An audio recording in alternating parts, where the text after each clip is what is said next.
我一点都不觉得哇没得奖是一件很严重的事情，我反而也很珍惜。然后我看到就是池修在台上很快乐，然后很享受那个 feel，我在台下是真的笑得很开心。没有解不开的结，可能 let them be no I got， 把它卡死流的血，过长的续航力，分不清早的夜，足不出放出全家溢出，你无缘又抱歉，你们躲起来像一场笑话，用网米多狂暴化，完美让脸红倒下，照战力像是爆米花吧。So good.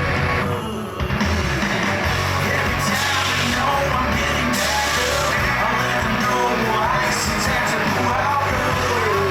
你是什么英雄？是你少误会了。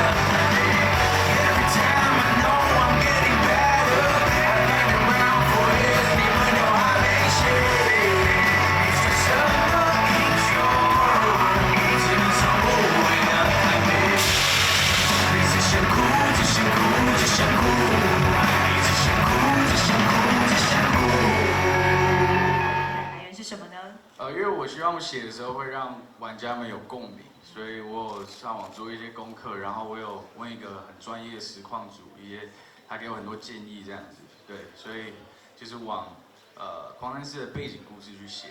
哦，不知道大家刚刚在听这首歌曲的时候有没有发现，其实副歌是特别选用了陶喆的《黑色柳丁》。对。哎，是不是有什么特别的意涵啊？因为狂战士很经典，对，所以我就想说找一首经典的歌去 sample， 然后刚好我的老板陶山老师他很会做摇滚，然后也很符合狂战士的形象，就是很狂很硬派这样子。有，刚刚这首歌曲演唱完之后，整个热血都沸腾起来。ID 是本名。哦，对。喜欢过本名。对，然后后面发现不得了，好像有一些困扰，所以就又把它换掉。什么样的困扰？跟你用一样名字的人，也叫高尔宣。有，我改名之后我有遇过，我有在游戏里面遇过也叫高尔宣的，然后我就奇怪，我就想问他你是高尔宣吗？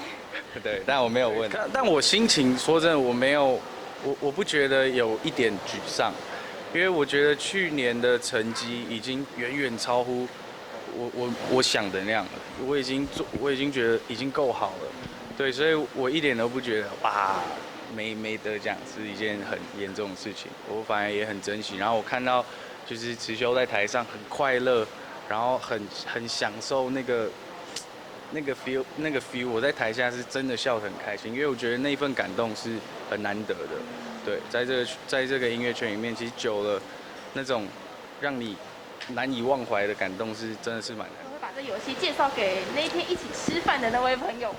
会，我们其实已经约蛮多次吃饭了，对，因为我觉得就是那个事件虽然过程我蛮受伤的，但后面也是就是交了一个朋友，我觉得也没有不好。